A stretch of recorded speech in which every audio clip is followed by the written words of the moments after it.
စားသမားတွေလောက်ကကျွန်တော်တို့ဟိုပါပေါ့လက်ရှိနေထားလို့ကျွန်တော်တို့ဟို limit လုံးထားပါဘူးကျွန်တော်အားလုံးဖြေလျှော့ထားတယ်လက်ရှိနေတာ plan ပဲကျွန်တော်တို့လုပ်ပြီးထားပါတယ် limit လုံးထားပါဘူး initial signing ထိုးတဲ့ signing agreement မှာကိုပဲ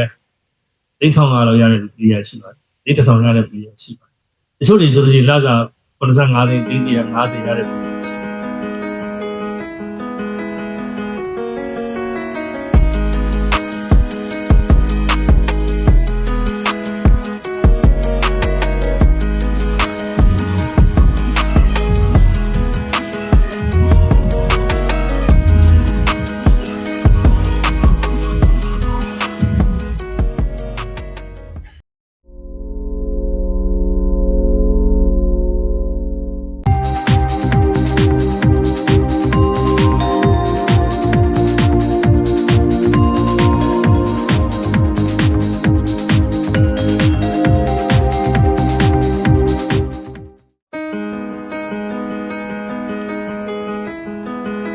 အဲ့ဒါတော့ကြီးများနဲ့မီဒီယာမိတ်ဆွေများဘောလုံးအားစားဝါသနာရှင်အပရိသတ်များအားလုံးကိုလေးစားစွာနဲ့ဒီနေ့ခန်းသားကြီးကနေတိုက်ရင်းစွာကြိုဆိုကြရပါရှင် From every corner of Myanmar, one heartbeat moves through the game.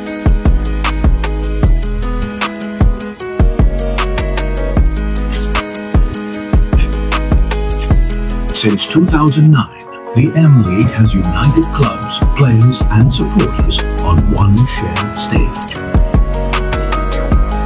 Every winner, every rivalry, every dream.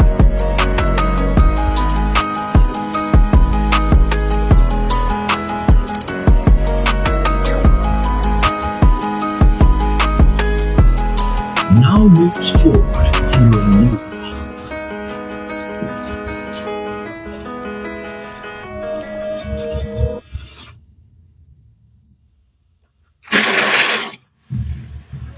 ကျွန်တော်တို့ရဲ့တင်ပွဲချင်းမှတဲ့3စိတ်နဲ့ subsidy ပဲ10 billion ရှိပါတယ်အသင်းတွေအားလုံးရဲ့3စိတ်က15 billion နေပါရှိကျွန်တော်တို့ဒီ league တွေနဲ့တင်ပွဲတွေလဲပတ်ဖို့တော့25 billion လောက်မရှိကျွန်တော်လုံးဝမရဒါပေမဲ့ကျွန်တော် league တွေကွင်းတွေတင်ပွဲကွင်းတွေအကုန်လုံးကလည်းကျွန်တော်တို့အနေနဲ့အားဆောင်ရေးဌာနအနေပြီးတော့မှကျွန်တော်တို့ဟိုတင်ပွဲပေးတယ်လေ့ကျင့်ခွင့်ပေးတယ်သုံးဆွဲခွင့်ပေးတယ်သို့တော်လည်းကျွန်တော်ပြင်ဆင်စည်းနဲ့ကြံတဲ့ဘိုင်းတွေလည်းပူးပေါင်းပြီးတော့ဒီသားစုတွေကိုဆောင်ရွက်တဲ့အတွက်ကြောင့်ကျွန်တော်တို့လုပ်လို့ရကျွန်တော်တို့အနေနဲ့ဒီဘောလုံးဖွဲ့ချုပ်မှုပဲနဲ့ဒီတင်ဝဲကျင်းပတာကြီးပဲတစ်နှစ်ကို25 billion လောက်မရှိလက်ရှိကျွန်တော်တို့ MD အနေနဲ့အားလုံးကျွန်တော်တို့အနေနဲ့ဒါ2026 29အတွက်အားလုံးစုစုပေါင်းကျွန်တော်တို့ဒီမှာချက်ဝေးကျွန်တော်တို့ 1.1 billion ကျွန်တော်တို့ထုတ်တာဖြစ်ပါတယ်ဒါကဝင်ငွေပေါ့နော်ဒါဝင်ငွေထုတ်ခဲ့မယ်အောက်တစ်ခါကျွန်တော်တို့ expenditure တော့အားလုံးစုစုပေါင်းကျွန်တော်တို့ 10 billion ကျွန်တော်တို့ထုတ်ခဲ့ဖို့ကျွန်တော်တို့ပြင်ဆင်ပြီးတော့ဆောင်ရွက်ရှိတယ်ဆိုတော့ကျွန်တော်တို့ဒီနေ့ပြောလို့ပါတယ်အားသမားလာတာဒီ စားသမားတွေလောက်ကကျွန်တော်တို့ဟိုပါပေါ့လက်ရှိနေထားလို့ကျွန်တော်တို့ဟို limit လုံးထားပါဘူးကျွန်တော်အားလုံးဖြေလျှော့ထားတယ်လက်ရှိနေတာ plan ပဲကျွန်တော်တို့လုပ်ပြီးထားပါတယ် limit လုံးထားပါဘူး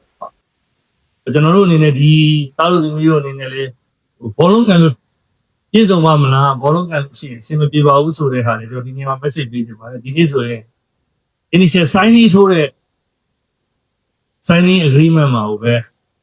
3500လောက်ရတဲ့ player ရှိပါတယ်4000ရတဲ့ player ရှိပါတယ်တချို့တွေဆိုလို့ရှိရင်လစာ85သိန်း50ရတဲ့ player ရှိတယ်ကျွန်တော်တို့အနေနဲ့တကယ်စူးစမ်းရင်နိုင်ငံထွက်ကစားလို့ဒီဓာတ်တော်ကလည်းအများကြီးရတယ်ကျွန်တော် player တွေအားလုံးကိုကိုနေရာတစ်ခုရောက်အောင်မင်းတို့ပူစူးစမ်းလေ40ပဲပူပေါင်းတယ်